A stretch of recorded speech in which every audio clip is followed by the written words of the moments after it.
first step is always to be able to assess where I'm currently at. And only once you've assessed where you currently are is then when you can kind of move forward, and then just resetting your goals to be a bit more realistic. I think that's what people need to do, is just making sure that you don't give up, number one, and just reevaluate. You have to want it. It starts with whether you really want to make change or not. I think meditating is about deep thinking, and that can be done anywhere, at any time.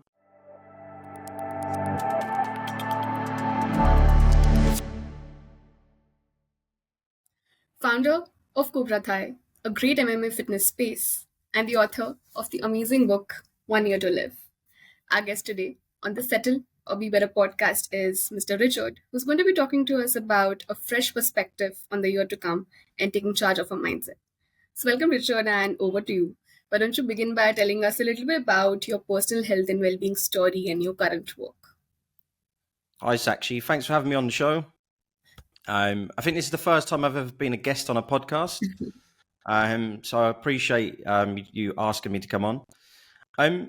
So in terms of, I suppose, where health starts for me is having a bit of a balance. So it's not just about physical, although that is obviously super important, but having a healthy mental mind is obviously uber important to make sure that we can achieve things that we want to achieve. So for me, it starts with the mental side rather than the physical side, but both of them come hand in hand.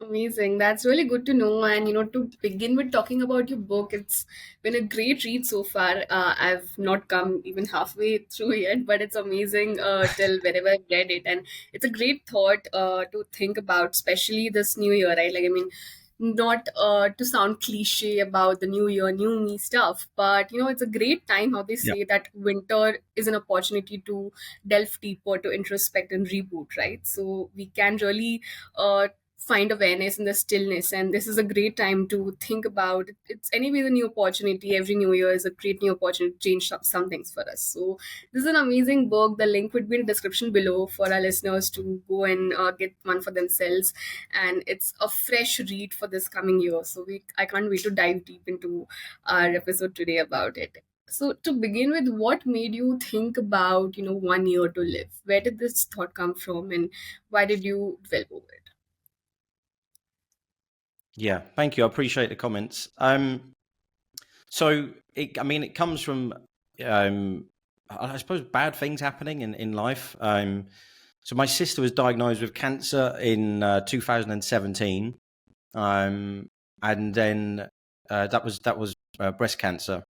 She had a double mastectomy. At the time, once it all happened, obviously, not good, scary for her, the family. And then after the surgery, we were kind of told that everything has gone. Push forward to, was it 2020? I think it was. I'm sure it's 2020. We then found out that it had come back, so it had metastasized. That's what they call it. But it had come back on the spine. So these events, specifically happening to my sister, was kind of what triggered me to start writing this and have this thought of, we just don't have that much time. We have to make the most of the time that we're on this planet. I think that, coupled with when it first happened in 2017, I also had a lot of friends and families that were going through similar traumatic times in their lives. And I think it was just all of those things at once. I coupled it with some of the stuff that I knew from coaching, because I've been doing learning and development for many years. I looked at things like the Wheel of Life, which is a tool that I've used for a long time, and still a very old school tool, and a tool that's been around for a long time in the coaching world, and personal development, but something I find helps. Some people will know about it, some people won't know about it. But for me, I kind of clubbed all of these things together. I'm also an atheist, which I do talk about at the beginning of the book, because I think it's important for people to understand. because I think that's helped me drive my thought process. So all of these things kind of clubbed together is what's kind of inspired me to write the book. And although obviously the title is 1 Year to Live, and the I suppose the premise is to make the most out of 1 year. The purpose of it is also to make the most out of many years, but to think about only having a certain limited time within a year to make sure that you can be as productive as possible with achieving some of the things that you want to achieve within a shorter period of time. I think we just sometimes overlook and forget that actually, we don't always work with enough urgency towards things. So, but that's kind of where it stemmed from. Absolutely. That makes so much sense. And it's true that we do think that we have a lot of time on our hands. And that's why we've, like you talk about in your book as well, we've pushed on so many of our desires and goals that we might have had as a kid or a teenager, just because we need to have more Yep. practical goals, and maybe we'll pursue them later on in life. And this thought, this mindset about the retirement, like that's what we talk about in a lot of other episodes as well, because we see people often talk about, I'll do this when I retire. I'll do this when I, Yeah. reach this financial goal. I'll start working on my health, because especially talking about health, like I'm not generalizing, but a lot of people from my parents' generation, you will see them postpone everything in their life after retirement, after they've reached a financial goal, after they've retired from their job. And I feel like this is a great thought to start living those goals and at least doing something or the other in your life which contributes to those goals from now on, right? So that's an amazing thought. Thank you for sharing that with us. And like you said, health begins for you with having a balance in life. So what does that balance mean for you? What is it that you started changing in your life when you had this thought about 1 year to live? What were some things that what were some ways that you changed in your life to reach this point? Yeah, I think one of the key things is, so as I talked about the wheel of life, I think if you can, I think you first have to assess where you are with yourself. And I think that's why the wheel of life as a tool, and some people might be watching this, I don't know, but that have maybe used this and think, it's an old tool, but for those that do know about it, but anyone that understands it, I think for a lot of people, certainly people that I've used this tool with and myself, you kind of, it just gives you a little bit of a snapshot of where you currently are and assesses where things are maybe imbalanced. And it's basically just it's kind of a life tool that can help you assess where you currently are. So although I don't think the perfect balance between all of these aspects can be achieved, well, it can, but I think it's difficult to get perfect balance. That's just my opinion on that.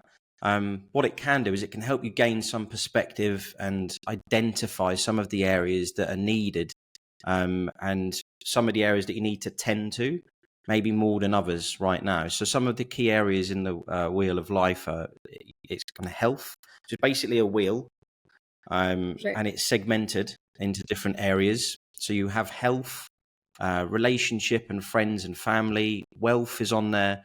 Connection with community, connection with spirituality. It doesn't necessarily mean religion.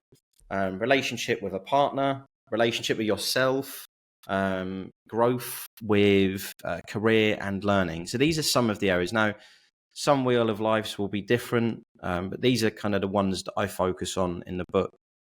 And what you do is you basically assess yourself against these. So a 10 would be, and it's a really easy thing for anyone to just quickly do, which is why I like it.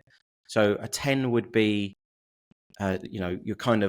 your absolute aspirations in that specific area. So, for example, if we took health, and I'm just kind of spitting here really, but if my health goal was to have, 12% body fat by the age of 40 years old, I'm nearly 40, so I'll use myself as an example. 12% body fat by the age of 40, and and yeah, to weigh 70 kgs. I'm using that as quite rudimentary, I know, but that was my goal.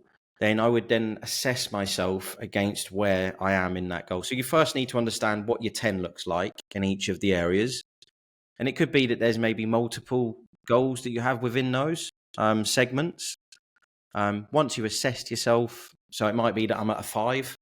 So I then look at, I look at the other areas, and I might see that, financially, it might be like a 9 or an 8 based on what I want. It could be that my relationship with my partner is maybe a 7 or an 8. Maybe relationship with my friends and family is not as high as I'd like it to be. Maybe my health is not as high. So what you have is you have this diagram, which for a lot of people will look imbalanced. So it's about, trying to create a bit of balance within that wheel, and then working and focusing on those areas to, I suppose, bring it all and align it a little bit more.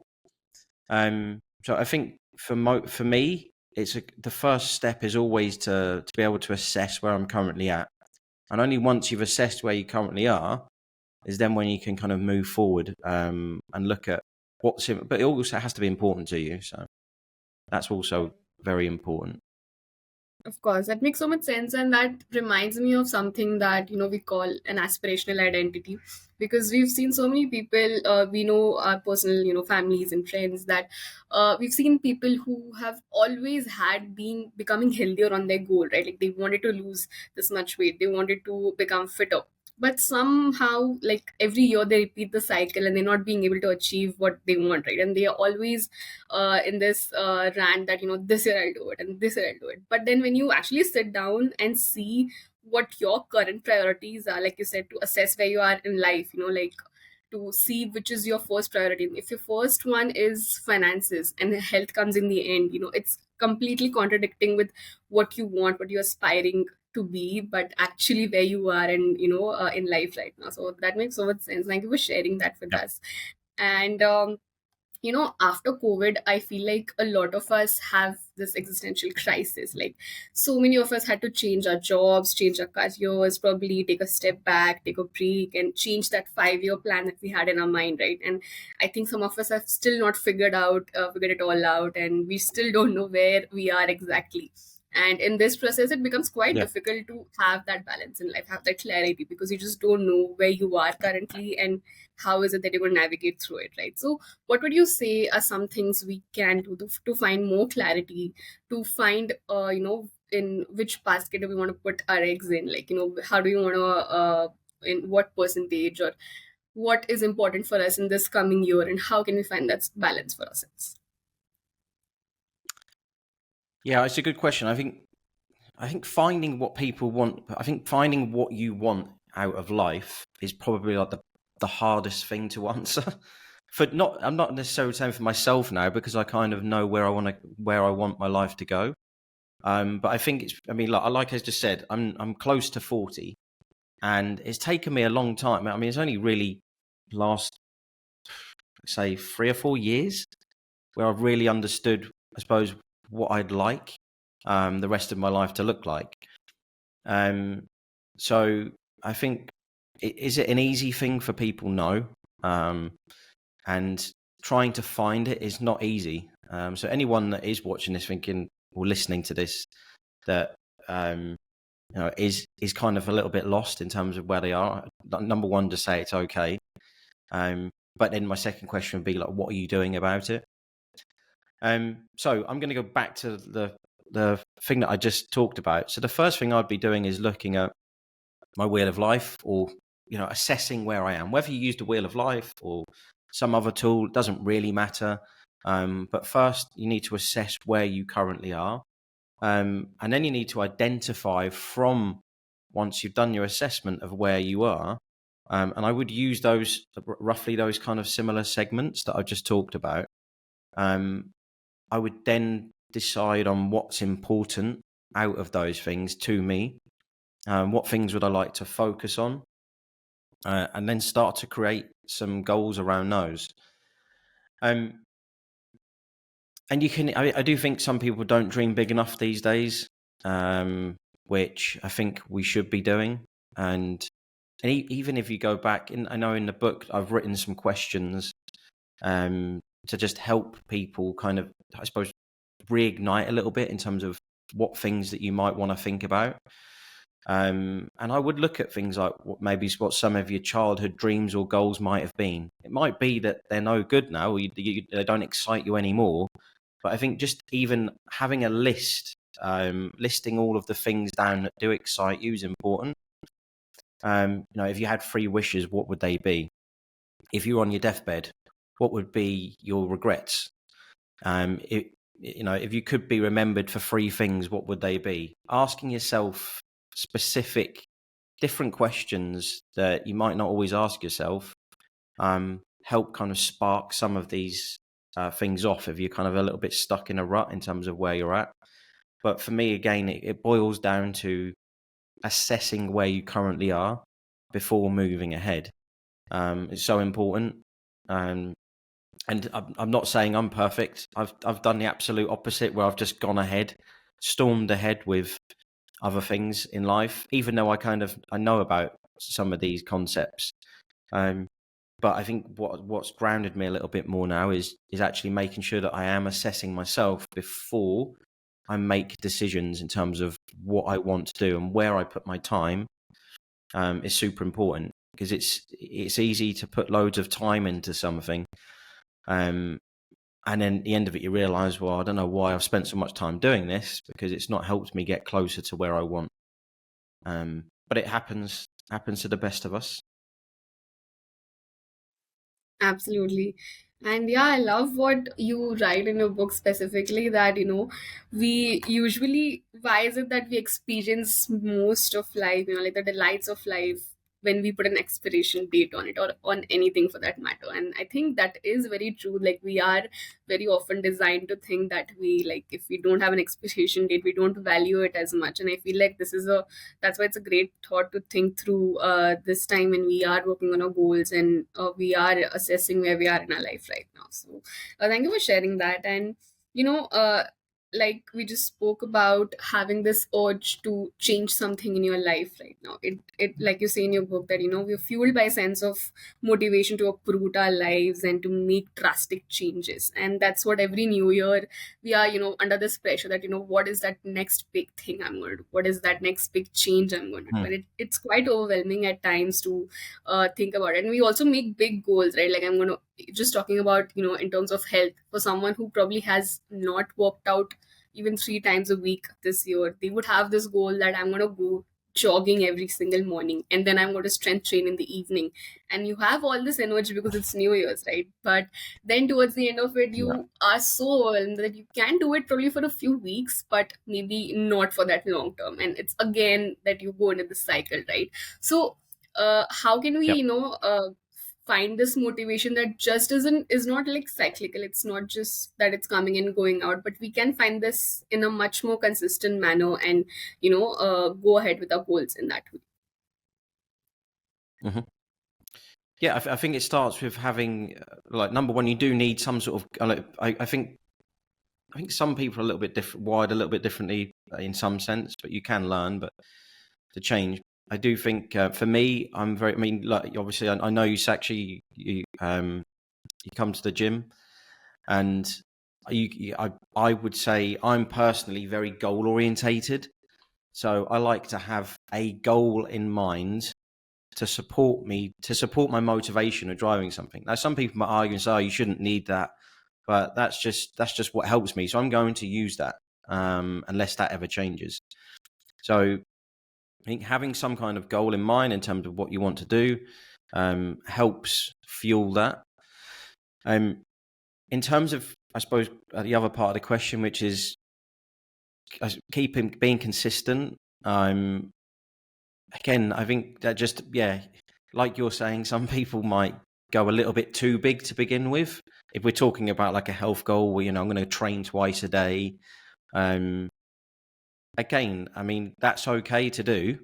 But if you find that you're slipping away from that, there's 2 things. One, you're probably going to be disappointed with yourself. You'll be disappointed with yourself because you're not achieving what you set out to do. So I think you just have to be realistic and realize if you've set yourself too much to do, and I sometimes do this myself. I've maybe set too much out, and I realize, okay, halfway through, or a certain way through, that I've just given myself too much here. I'm spinning too many plates, and I currently feel like that right now, with not necessarily just in my health bit, but just so many things spinning, and so I have to reevaluate and just say, right, okay, where am I at here? What's important? What do I want to do? What can I do with my given time? And then just reevaluate where you're at, rather than being hard on yourself, which is easy to do. Again, I've been there before, where I've just been disappointed with myself because I've not been able to achieve some of the things I'd set out to achieve. But that is due to myself not really setting realistic expectations to myself, maybe realistic goals, and just spreading myself too thin. So it just comes back to reevaluating where you're at, in my opinion, Right. and then just resetting your goals to be a bit more realistic. I've tested this. I know that training, cardio in the mornings and then doing weightlifting in the evening, or whatever it is that your goal is just too much. I can't do it. Okay, let me try doing a 30 minutes of cardio and 30 minutes of resistance training in the morning, where I combine them both together and see how I get on with that. Test it out, see how it goes. And I think that's what people need to do, is just making sure that you don't give up, number one, and just reevaluate.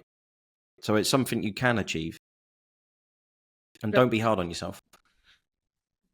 That's very important. That's a great insight. And this new year, I'm sure that even you observe this around the people around you or your friends and family, that there are two sets of people. One who are actually super thrilled for this coming new year. They have their goals laid down. They know what to do, and they know in the first quarter of the year even that what they want to achieve, right? And then this other set of people who are just tired of having another new year, having another year's resolution. They've just like probably given up on the new year resolution part, and maybe for the good. But there's this other set of people who don't really want to participate so much into that, right? Like they want to just take it ahead as another month, another week coming up. And I love what you talk about in your book, is that how can we stop being passive participants in our life, because a lot of us in this second set of group of people feel like that, right? Like, we feel like we just don't have that much control over our life right now. So what do you think are some, practical takeaways for us that we can start doing? Those things might seem, little right now, but doing that every day, like some simple things every day, stacking that over the, months, can really help us at least feel like that we're more in control of our life, that we can change those things in the coming months and not just be passive participants of our lives. Mm-hmm. Yeah, moving from a passive mindset to more of an active and engaged approach does involve a shift in perspective, I believe, and a commitment to taking intentional actions. And I think there are strategies that you can use, setting clear goals, creating a clear vision for your life, taking responsibility. I'm just talking about some of the points that you could do, identifying some of your limiting beliefs, and working on yourself daily. So these are some of the things you can do, but I do think it boils down to more than that, because everyone can start some of these things here that I've just mentioned, but you have to want it. I think that's number one. And I think before all of that, because there's so many people that, again, I'll use myself as an example. I don't want anyone to think that I'm, someone different to anyone else. We're all human beings at the end of the day, and we will set ourselves goals. We'll say we're going to do this. We'll say we're going to do that. Do we always do them all? No. But again, so it's just setting realistic goals for yourself. But I think it starts with whether you really want to make change or not. And again, sometimes we set out on a journey to do something, but we're just really not that motivated, which is why we stop doing it. And again, that comes down to, understanding what you actually really want within a specific area of your life. So we talk about health. If it's, I want a 6-pack, or I want a 10%, 12% body fat. Do you really want that? Number one is the question. Now, if you really want something, I believe that you will do everything you can to then make that happen. You'll still get challenges, you'll still get hurdles. But if you truly want to make something happen, generally you'll put a lot of effort into making those things happen. You'll most certainly do more than, if you don't want it. So understanding whether you really want to go down a certain journey, is the number one step. And I think following that if you can nail that, then your daily habits of things that you want to do will then sort of fit into that, because you know that you really want it. So for me, the number one step is understanding whether you really want to change or not, whether you really want that goal. And again, I'm going to say it's okay if you've set a goal and it's not, you realize that it's not motivating you as much as you thought it would motivate you. Then you just have to reevaluate and say, okay, well, maybe this isn't what I wanted. Right. So there's lots of people that will, there's lots of people that are not even that ambitious. I think, again, ambition is something we don't always talk about. I'm not a psychologist. I'm sure there's lots of psychologists out there that might be able to delve deeper into this. But ambition is super important. How ambitious are you? And that doesn't mean ambitious towards career. It could be ambition towards, we'll use health again. How ambitious are you towards it? Is it really that important to you? So I think people need to stop giving themselves a hard time if they're not doing what they would like to be doing, and realize that actually it might not necessarily be something that's motivating them. So you have to find something that does. Right, of course. And that's very true. A lot of times we set goals that are not even our goals. That's something we probably see a lot of our close friends setting up. They are not our goals, but we're like, okay, maybe let's try it out and let's go for it. But we don't really, Good idea. take a pause. Like, okay, fine. I'm going to do this marathon just because my friends are doing it the next year. So I'll start training for it, even if you probably don't like running at all. So that's very true. And we are just setting ourselves up for failure, and it gets quite hard after we realize it much later, right? So that makes so much sense. Thank you for sharing that. And I feel like the second set of people that we talked about, who are not really maybe that excited about setting up New Year goals, would really be interested to learn about what you talk in your book, is the debt meditation, right? Because that's something that might be new for a lot of people. I mean, for the second set of people, setting up goals and making a vision board might sound like a lot of flowery things that they don't want to do, that they don't want to fool themselves into. But when we talk about death meditation, it sounds very scary to think about, and it also a little bit sounds like it's realistic. It's a realistic way to look at probably how you want to change things, because we've all at some point gone to some workshop, gone to a seminar, gone to a motivational speaker, and we've done this exercise where we visualize our higher self, and we do things that exercises like the circle of excellence and all of those things, where we really are trying to put everything we want on autopilot, and we are trying to do things that we want ourselves to be, right? Like, in that sometimes it's a lot, right? It's too much, because like how many times are we going to do this? But talking about death meditation, it was very interesting. If you can just walk us through it a little bit more detail. And I think that's something very new that we can probably think about, and an exercise very interesting to do over the New Year's and assess where we are and what we want to do, because it's a great way to reverse engineer our way to see how we perceive our own death or funeral to be like, right? So can you just share this last bit for us and walk us through how we can go ahead with that meditation? Sure. And look, I'm going to start with I think like I mean, you kind of said it indirectly there. It could be quite scary. Maybe some people might think, oh, that sounds a bit. Even I think I told when I told my mum about the book and the title of it, she's like, "That sounds really morbid." Which I agree, it does maybe sound like that, but I'm gonna go back to. I'm gonna start with number one. I'm not a serious meditator, but I don't believe you have to, have this kind of vision of somewhere where you sit down, you have a quiet space, and you just, that's what a meditator is. I think meditating is about deep thinking, and that can be done anywhere at any time. Some of the places I like to, I will class as meditation is when I'm in the shower, and when I go for a walk. There are two times where I will really have focus around what I'm thinking about.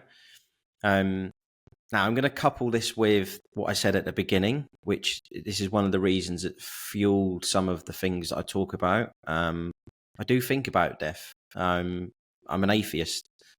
So for me, my belief is that after this existence, that's it. So, and that's one of the big things that fuels me personally. So I've got certain things that I'd like to get done and achieve. I don't believe there's going to be anything else after this. So for me personally, thinking about death. I know it sounds a bit scary and morbid, but yeah, I do think about it.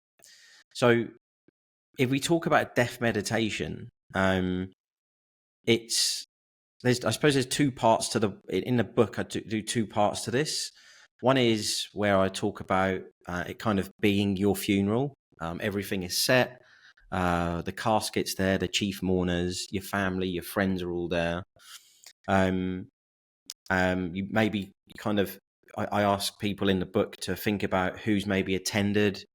Who can you see from your friends and family that are there right now? And then listening to what they're saying about you. And then really the first part is for you to, the book is, there's a lot of action needed. So the first part is to then write down what you hear people saying about you. So you make notes on that, whether you do that in the book or, off the book. But you kind of make notes on that. And then the second part of the exercise is to write down what you wanted people to say about you.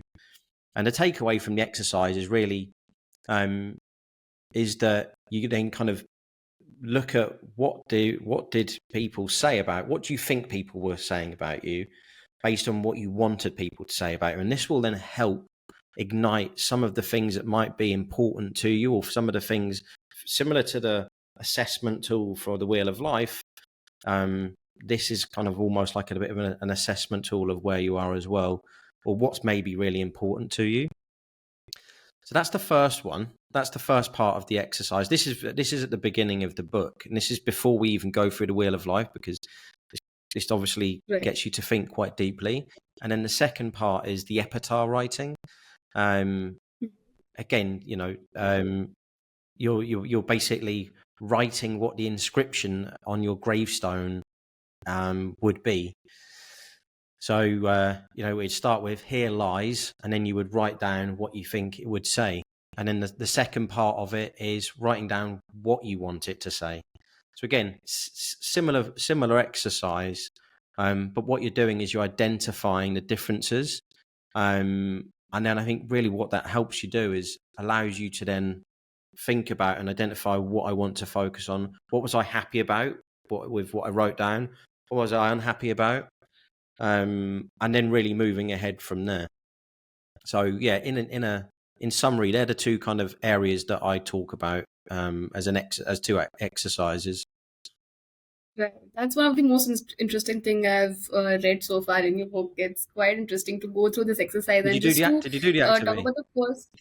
I didn't do it yet, but I will be doing it definitely this month. And Okay. like just the first part of it, it's like a great way to see the projection of your own thoughts about yourself, right? Like some things that you're not even probably admitting to yourselves because you don't want to. You're afraid to admit your own probably to admit how people see you. You know that deep within, but you don't want to admit it to yourself. And it's a great way to like bridge Yeah. that gap and to assess how you yourself see right now, right? So that's great. And let's leave our audience with Yeah. this thought and with this exercise to definitely read more about it. Definitely get the book for yourself, and you'll be guided much better through it. The links are in the description below once again. So do reach out, and do reach out to Richard if you feel like talking a little more about it.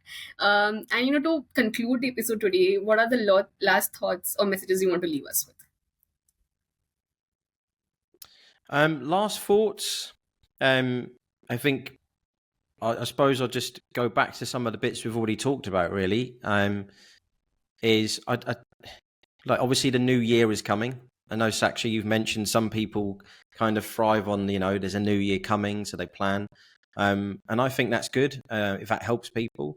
Don't feel like you need, in my opinion, I don't feel like people need a new year to have a new you or to plan. I believe planning should be a part of your life, identifying where you are, assessing where you are throughout your life. I don't think we should be waiting for the new year or every new year to start making a plan or identifying where we are, to realize, oh, I need to lose a bit of weight. We should be more mindful of that throughout the 12 months before the next year. So for me, I'll leave you with that. Don't wait a whole year to make a plan. Do it now. Absolutely, that's a lovely message. Thank you so much, Richard. And this episode was a fresh breath of air, definitely. I mean, even I myself was at a phase that, I'm just waiting for 31st to happen, the new year to happen. And I wasn't in a mood to read something right now. Like, I was done for the reading of the year. And I was just taking it slow for the next 2 weeks, right? But this book was something that really appealed to me, definitely. And I say it like really honestly.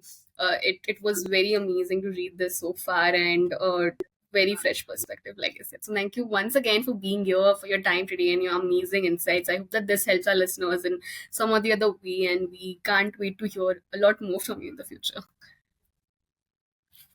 Thank you so much, Sakshi. I appreciate it. That's it for today's episode. I'm Sakshi Pawar, and I'll be your host for the Settle or Beware podcast. So stay tuned while we bring more inspiring stories. You know the drill.